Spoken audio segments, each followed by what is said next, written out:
जीवनाचा प्रवास असो किंवा ट्रिपचा, जर तुमचा जोडीदार प्रत्येक टप्प्यावरती तुमच्या सोबत असेल तर तो प्रवास अतिशय सुंदर होतो. नमस्कार मंडळी, मी प्रिया घर ऑफिस लाईफस्टाईल या आपल्या यूट्यूब चॅनलमध्ये तुमचं पुन्हा एकदा मनापासून स्वागत करते. हा व्लॉग बघण्याआधी जर थायलंडचा भाग पहिला हा व्लॉग बघायला तुम्ही विसरला असाल तर नक्की माझ्या चॅनलवरती जाऊन तो भाग बघा. थायलंडला लँड झाल्यानंतर आम्ही आमच्या कॅब ड्रायव्हरला भेटलो आणि कॅबमध्ये बसलो. इथे तुम्ही बघू शकता की किती क्यूट आणि सुंदर अशा गोष्टींनी त्यांनी त्यांची कॅब सजवलेली आहे. आता एअरपोर्टवरून आम्ही हॉटेलवरती जाण्यासाठी निघालो. एअरपोर्टपासून हॉटेल एकंदरीत पाऊण तासावरती होते. मग आम्ही प्रवासामध्ये आज काय काय प्लॅन करायचा, कुठल्या कुठल्या गोष्टी आज बघायच्या आहेत, तसंच शॉपिंगसाठी कुठे कुठे जायचं या स्पॉटबद्दल डिस्कस करत होतो. आम्ही थायलंडची ट्रिप स्वतःच प्लॅन केली होती आणि त्याच्यानंतर एका एजंट थ्रू आम्ही हॉटेल्स त्याचबरोबर ट्रान्सपोर्टसाठीच्या बुकिंग केल्या होत्या. जर तुम्हाला त्याच्यावर सविस्तर असा व्हिडिओ हवा असेल तर मला कमेंट करून नक्की सांगा. गप्पा मारत मारत आम्ही कधी आमच्या हॉटेलवर पोचलो हे आम्हाला कळलं देखील नाही. थायलंडमध्ये आल्यानंतर सगळ्यात हॉटस्पॉट म्हणजेच बँकॉकमध्ये आम्ही आमचे 4 ते 5 दिवस स्पेंड करण्याचा विचार केला होता. सो पहिला दिवस आम्ही आमच्या ह्या हॉटेलमध्ये आज मस्तपैकी एन्जॉय करणार होतो आणि त्याचबरोबर बँकॉकच्या बऱ्याच अशा गोष्टी आम्ही एक्सप्लोअर करणार होतो. चेक इन झाल्यानंतर सगळ्यात पहिले आम्ही आमच्या हॉटेल रूममध्ये आलो आणि तुम्ही इथे बघू शकता अतिशय सुंदर असं हे हॉटेल होतं. ह्यांची सर्व्हिससुद्धा खूप छान होती. या हॉटेलचं नाव जर तुम्हाला हवं असेल तर मला कमेंट करून नक्की सांगा. जेव्हा तुम्ही कधीही आउट ऑफ इंडियाच्या ट्रिप प्लॅन करता तेव्हा जर तुम्हाला रूममध्ये बसून आराम नसेल करायचा तर तुम्ही तुमच्या हॉटेल्सवरती कमी खर्च करून तिथल्या गोष्टी एक्सप्लोअर करण्यासाठी जास्तीत जास्त खर्च करावा अशा मताची मी आणि अनिकेत आहोत. हॉटेलमध्ये आम्ही आमच्या पहिले बॅगा ठेवल्या आणि त्याच्यानंतर आम्हाला प्रचंड भूक लागली होती. त्याच्यामुळे आम्ही कॅफेटेरिया शोधण्यासाठी खाली उतरलो आणि अगदीच सेकंड फ्लोअरला इथे आम्हाला कॅफेटेरिया भेटला. इथल्या सगळ्याच हॉटेलमध्ये तुम्हाला रूम सर्व्हिस देखील भेटते, पण आम्हाला ॲक्च्युली हा कॅफेटेरिया बघायचा होता कारण हा आज आमचा पहिला दिवस होता आणि त्याच्यामुळे उत्सुकता आमची खूप जास्त शिगेला पोचलेली होती. तर हा कॅफेटेरिया अतिशय क्यूट आणि छान असा होता. मला तर प्रचंड आवडला. त्यानंतर आम्ही इथे थोडीफार कॉफी त्याचबरोबर सँडविचेस वगैरे खाल्ले आणि त्यानंतर फ्रेश होण्यासाठी आम्ही पुन्हा आमच्या हॉटेल रूममध्ये आलो. आणि खरं सांगायचं झालं तर ह्यांचे टॉयलेटसुद्धा खूप जास्त क्लीन आणि स्वच्छ होते, जे मला प्रचंड आवडलं. आणि असा होता हा छोटासा आमच्या वॉशरूमचा टूर. इथे आता आम्हाला आमचे पुढचे 3 दिवस काढायचे आहेत कारण 4थ्या दिवशी आम्ही इथून फुकेतला जाणार आहोत. इथे कबर्ड्स नव्हते पण इथे आमच्या बॅगा ठेवायला थोडीशी जागा होती. त्याचबरोबर तुमचे कपडे लटकवण्यासाठी सुद्धा इथे स्पेस होता. आता सगळ्यात पहिले आम्ही जायचं ठरवलं ते म्हणजे प्लॅटिनम मॉल. ज्यांनी कोणी थायलंडला जायचा विचार केला असेल त्यांना हे नक्की माहिती असेल की थायलंडला गेल्यानंतर बँकॉकमधला प्लॅटिनम मॉल हा सगळ्या मुलींसाठी अगदी जीव की प्राण आहे. कारण सगळ्यात जास्त छान उत्तम प्रकारचे कपडे तुम्हाला त्या मॉलमध्ये भेटतात. जर तुम्ही बँकॉकमध्ये असाल आणि जर तुम्ही प्लॅटिनम मॉलला नाही गेला तर तुम्ही सगळ्यात मोठी गोष्ट मिस केली. सो तुम्ही जाणार असाल किंवा प्लॅन करणार असाल तर ह्या मॉलला नक्की व्हिजिट करा. त्यानंतर हॉटेलपासून आम्ही एक कॅब पकडली कारण हॉटेलपासून प्लॅटिनम मॉल अर्ध्या तासाच्या डिस्टन्सवरती होता. आम्ही कॅब पकडली आणि त्याच्यानंतर प्लॅटिनम मॉलच्या इथे येऊन पोचलो. हा मॉल प्रचंड मोठा मॉल असल्यामुळे इथे अतिशय गर्दी देखील असते. तर सगळ्यात पहिले आम्ही मॉलमध्ये एंट्री मारली आणि एंट्री मारल्यानंतर मी पूर्णपणे भारावून गेली होती कारण इतक्या छान क्वालिटीचे आणि विविध प्रकारचे कॉर्सेट ड्रेसेस आणि बरंच काय काय या मॉलमध्ये होतं, जे की मला बघून असं वाटलं की मी काय घेऊ आणि काय नको.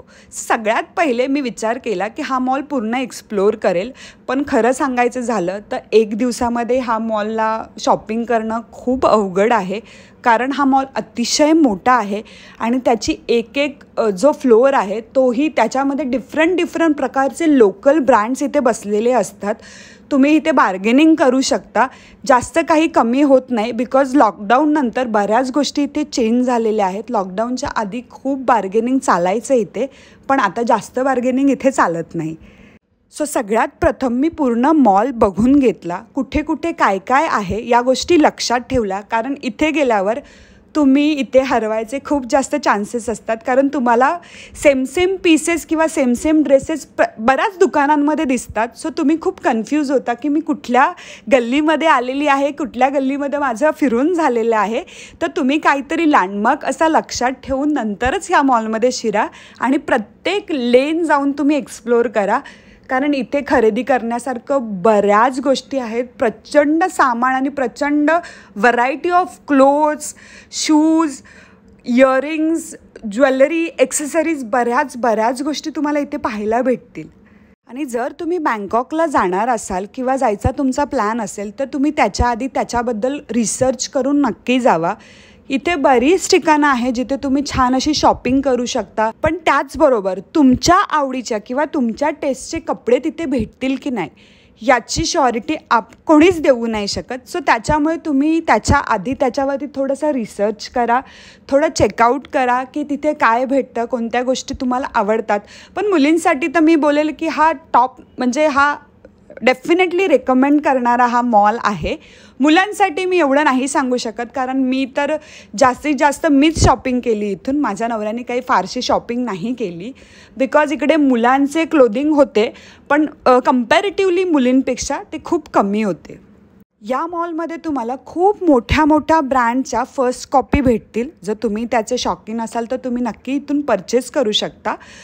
अतिशय छान असं मटेरियल आहे प्रत्येक गोष्टीचं, कारण इथे लोकल ब्रँड खूप जास्त आहेत.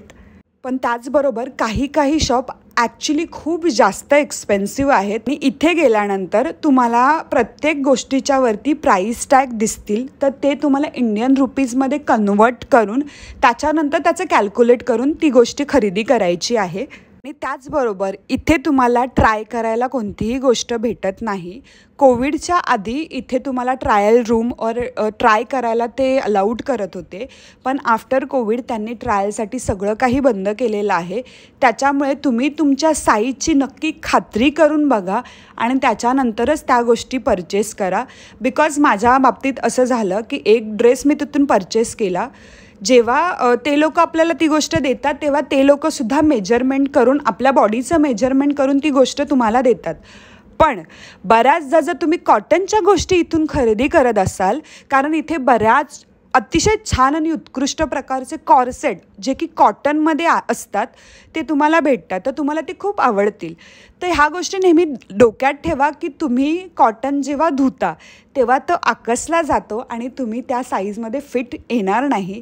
त्याच्यामुळे तुमच्या साईजपेक्षा एक साईज और अर्धी इंच अशी तरी मोठी साईज तुम्ही घ्या, जेणेकरून धुतल्यानंतरसुद्धा तुम्हाला तो कपडा वापरता येईल. आणि फिरतच माझी शॉपिंगसुद्धा मी चालू केली होती. माझं दुसरं रिकमेंडेशन हे असेल की तुम्ही इथून ज्वेलरीचे पीसेस नक्की घ्या, इयरिंग्स म्हणा किंवा ब्रेसलेट म्हणा, पण त्यासाठी तुम्हाला एक पर्टिक्युलर चांगलं आणि कमी किमतीमध्ये त्या गोष्टी देणारं असं शॉप तुम्हाला शोधावं लागेल. इथे बरेच शॉप आहेत.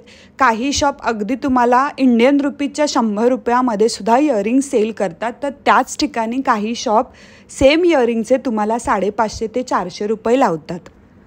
थोडीशी शॉपिंग झाल्यानंतर आम्ही इथे जे शेवटच्या मजल्यावरती फूड कोर्ट आहे तिथे गेलो. इथे व्हरायटी ऑफ फूड तुम्हाला खायला भेटेल. जर तुम्ही नॉन व्हेजिटेरियन असाल तर व्हेजिटेरियनसाठी इथे खूप जास्त कमी ऑप्शन्स आहेत. सो फूड कोर्टमध्ये गेल्यानंतर सेंटरमध्ये एक बिलिंग काउंटर टाईप एक तुम्हाला काउंटर इथे दिसतंय. इथे जाऊन तुम्ही तिथून एक कार्ड कलेक्ट करायचं, ज्याच्यामध्ये तुम्ही तुमची कॅश डिपॉझिट करायची. म्हणजे जसं की आपण गेम झोनला जातो आणि तिथे गेल्यावरती गेम झोनला आपण पैसे भरून त्या कार्डमध्ये ती अमाऊंट येते, त्या प्रकारची इथे प्रोसिजर आहे. त्याच्यानंतर तुम्हाला ते एक कार्ड देतात आणि त्या कार्डला घेऊन तुम्ही प्रत्येक शॉपवरती जाऊ शकता आणि तिथून तुम्हाला जे खायला हवं ती गोष्ट तुम्ही खरेदी करू शकता. सो जेणेकरून तुम्हाला कंटिन्युअसली और प्रत्येक वेळेस तुमची कॅश द्यायची गरज नाही पडणार. ते कार्ड तुम्ही स्वाईप करू शकता आणि त्यातून तुमचे जे मनी आहे तो ऑटोमॅटिकली डिडक्ट होऊन जाईल. तर सगळ्यात पहिले मी इथे नूडल्स घेतलेले, जे व्हेज नूडल्स आहेत असं ते बोलले होते, पण त्याच्यामध्ये एक विचित्र प्रकारचा स्मेल होता, त्याच्यामुळे मला तर ते काही गेले नाही. सो त्याच्यानंतर बँकॉकचा और थायलंडचा सगळ्यात फेमस म्हणजे मँगो स्टिकी राईस आम्ही खाल्ला, जो की अतिशय खरंच छान होता. त्यानंतर आम्ही गेलो करन्सी एक्सचेंज करायला. सो तुम्हाला आहे ना इथे करन्सी एक्सचेंज करण्यासाठी बरेचसे शॉप भेटतील. शॉपिंग करायची होती, पैसे कमी होते, त्याच्यामुळे आम्हाला डॉलर हे कन्वर्ट करायचे होते. सो नेहमी तुम्ही तुमचा पासपोर्ट हा घेऊनच फिरावा तुम्हाला लागेल जर तुम्हाला करन्सी एक्सचेंज करायची असेल तर. त्यानंतर पैसे जमा झाल्यानंतर आम्ही पुन्हा आतमध्ये शिरलो आणि पुन्हा आमच्या शॉपिंगला सुरुवात झाली. मॉलमधली शॉपिंग झाल्यानंतर आम्ही स्ट्रीटवरती आलो, जिथे की ऑलरेडी छोटे छोटे इथे स्टॉल लागलेले असतात, जसे आपल्या इंडियामध्येही लागतात त्याच प्रकारे इथे छोटे छोटे स्टॉल लागलेले असतात. कम्पॅरेटिव्हली मॉलपेक्षा इथल्या स्टॉलमध्ये प्राईस रेंज ही खूप कमी असते. सो तुम्ही इथेही तुम्हाला जर कुणासाठी गिफ्ट्स वगैरे घ्यायचे असतील तर तुम्ही असे शॉप्स नक्कीच प्रेफर करू शकता. त्याचबरोबर जर तुम्हाला स्ट्रीट फूड एक्सप्लोर करायचं असेल किंवा खायचं असेल तर तुम्ही प्लॅटिनम मॉलच्या अगदी बाहेर आला की तुम्हाला ही लेन भेटेल, जिथे तुम्हाला व्हरायटी ऑफ फूड खायला भेटेल. ह्याच्यामध्ये बऱ्याच गोष्टी असतात, चिकन, मटन, लाईक राम्यान, नूडल्स, बऱ्याच व्हरायटी ऑफ फूड इथे तुम्हाला खायला भेटेल. तर तुम्ही तेही खाऊ शकता, ते पण अगदी कमी दरामध्ये, कारण इकडे तुम्हाला खाण्याच्या बऱ्याच व्हरायटी भेटतात. जे लोक नॉन व्हेजिटेरियन आहेत त्यांच्यासाठी खरंच हे जे प्लेस आहे ते जन्नत आहे, कारण इथे खूप डिफरंट टाईप्सचं फूड भेटतं. आणि खरं सांगायचं झालं तर मी व्हेज असल्यामुळे मला जास्त काही खाता नाही आलं, पण जेवढे व्लॉग्स मी बघितलेले आहेत आणि ज्या प्रकारचे फॉरेनर्स वगैरे किंवा आमच्याबरोबर काही लोकं होती त्यांनी जेवढं हे एक्सप्लोर केलं, खरंच तिथलं फूड अतिशय छान होतं. तर तुम्ही तेही एक्सप्लोर करू शकता. असा होता हा प्लॅटिनम मॉल. बाहेरून तुम्ही ह्याचा लुक बघू शकता. आणि आमची इथली शॉपिंगही संपलेली आहे. काही गिफ्ट्स मला माझ्या फ्रेंड्स आणि फॅमिलीसाठी घ्यायचे होते, तेही घेऊन झालेले आहेत. प्लॅटिनम मॉलच्या पासून थोड्या अंतरावरतीच एक इंडियन रेस्टॉरंट आहे, कारण प्रचंड भूक लागली होती आणि मी स्ट्रीटवरचं काही खाऊ नाही शकत. सो आम्हाला एक टाईमचं जेवण जे होतं ते आम्ही इंडियन रेस्टॉरंटमध्येच करत होतो. तर आम्हाला इथे इंडियन रेस्टॉरंट भेटलं. खरंच खूप छान असं फूड होतं. म्हणजे मला दुसऱ्या देशामध्ये जाऊन आपल्या देशाचं जेवण भेटणं ही खूप मोठी गोष्ट होती. सो खरंच पोट भरेपर्यंत मी जेवली होती. असा होता हा आजचा पहिल्या दिवसाचा व्लॉग. पुढचे व्लॉग बघण्यासाठी माझ्या चॅनलला लाईक करा, शेअर करा आणि सबस्क्राईब करायला अजिबात विसरू नका. असेच पुढचे व्लॉग्स नक्कीच येत राहतील, लवकरच येतील. सो बघत राहा. धन्यवाद.